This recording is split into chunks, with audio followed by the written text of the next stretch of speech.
She did not click a malicious link. She did not download a suspicious file. Her phone never even rang.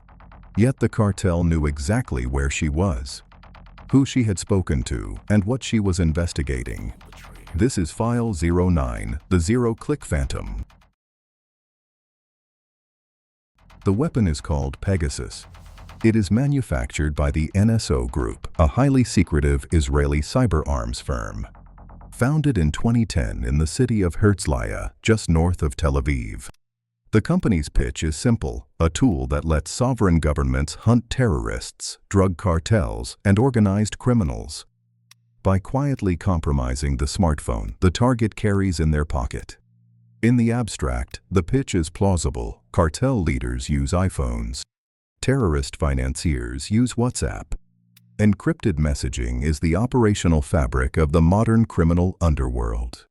To fight that fabric, the argument goes, intelligence agencies need a tool that operates inside the device itself. In practice, the argument has not held. Once a cyber weapon is sold to a government, the manufacturer rarely controls who the weapon is aimed at. By 2021, Pegasus had been licensed to 45 governments, including Saudi Arabia, the United Arab Emirates, Mexico, India, Hungary, Azerbaijan, and Morocco. And in nearly every one of those countries, the weapon was used not against terrorists, but against journalists, dissident lawyers, and political opposition. Pegasus is, technically, the holy grail of signals intelligence. It is a zero-click exploit. To understand how impossible this sounds, you need to understand how a modern smartphone defends itself. Apple designed iOS with a sandbox architecture. Every application is locked in its own memory room. Your messaging app cannot see your camera. Your camera cannot see your banking app. The walls between these rooms are enforced by the kernel itself, the lowest level code in the operating system. To escape from one sandbox into another, an attacker has to find a flaw in the kernel itself. That flaw must allow them to write to memory regions they should never be able to touch. The exploit NSO Group built is known in the intelligence community as forced entry. It is cataloged in the Public Common Vulnerabilities and Exposures database as CVE 2021-30860. And it targets a microscopic vulnerability in how Apple's core graphics framework parses an old, almost deprecated image format called JPEG-2. When an iMessage attachment arrives at your phone, iOS automatically renders a preview of the attachment in a background process. Before you see the message, before the screen lights up, before the ringtone plays. That automatic background render is the fatal flaw. NSO's engineers crafted a corrupted PDF file disguised as an invisible GIF. When the file enters the core graphics rendering pipeline, it triggers an integer overflow inside the JPEG-2 decompression code. The overflow lets the attacker write arbitrary bytes anywhere in the phone's memory. Inside that memory, the malicious payload constructs what Google's Project Zero researchers later called a weird, emulated computer. A tiny working machine running entirely inside the decompression pass. That tiny machine then breaks out of the iMessage sandbox, escalates to kernel privilege, and silently installs the full Pegasus implant. The phone is compromised in milliseconds. The malicious message then deletes itself before the screen ever wakes. You are hacked. Your phone never lit up. Once Pegasus is inside, the target enters a digital panopticon. You might think you are safe because you use end-to-end encrypted messaging applications like Signal or WhatsApp. End-to-end encryption protects a message while it is traveling across the network. But Pegasus does not need to break the encryption.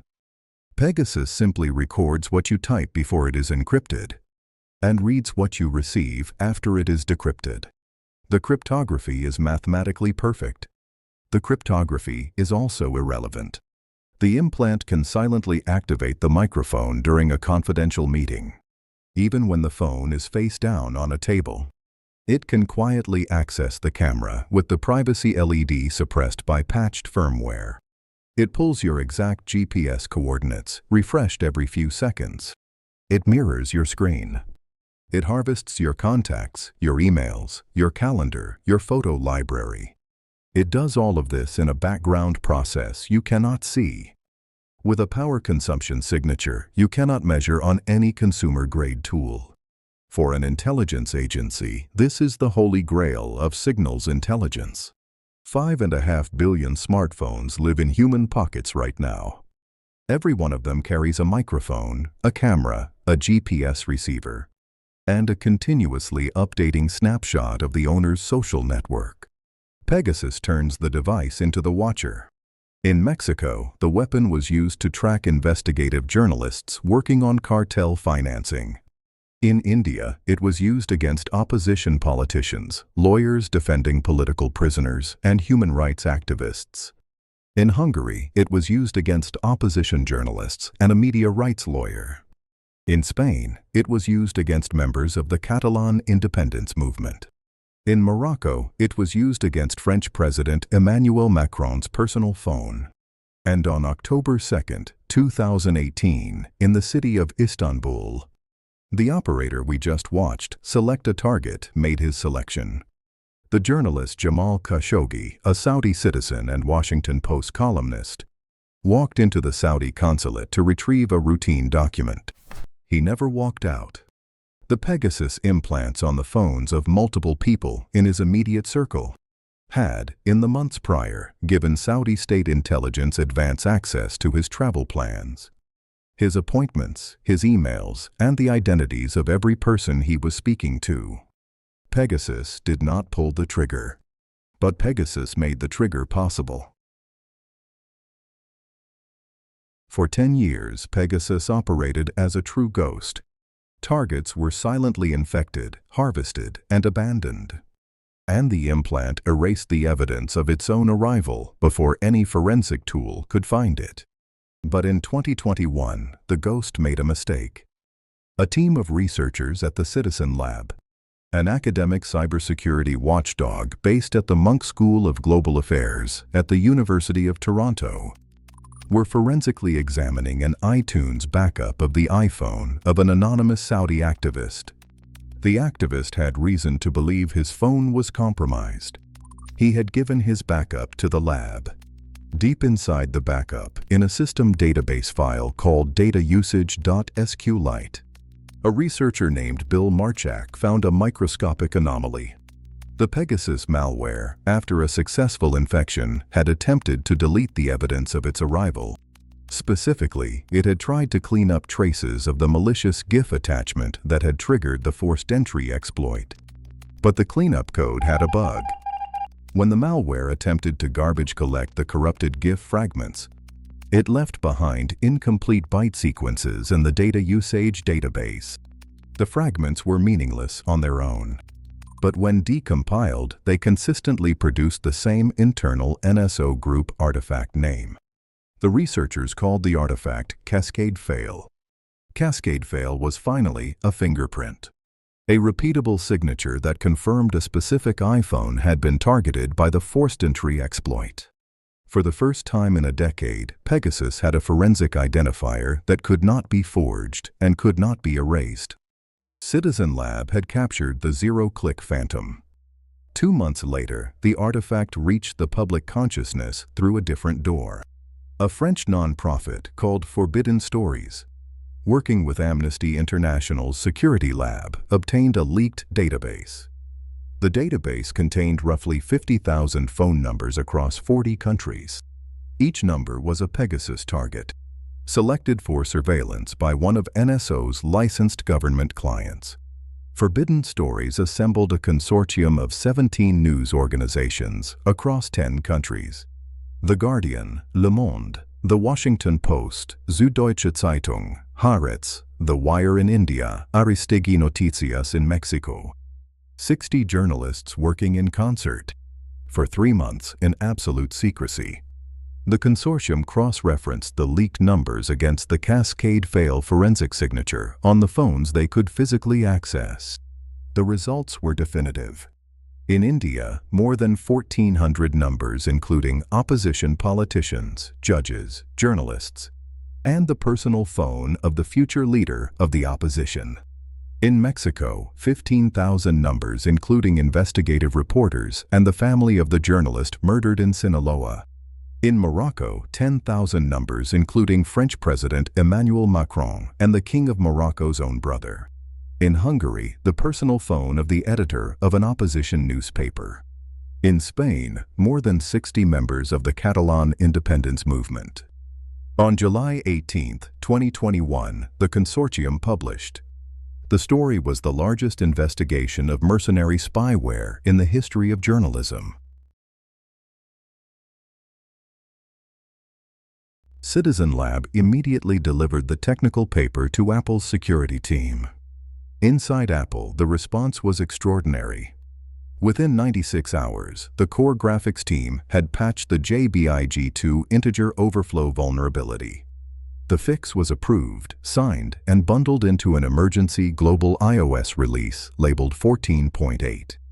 On September 13, 2021, at 2:47 in the morning Pacific Time, Apple began rolling iOS 14.8 out to 1.5 billion devices across every country with internet access. The air gap closed.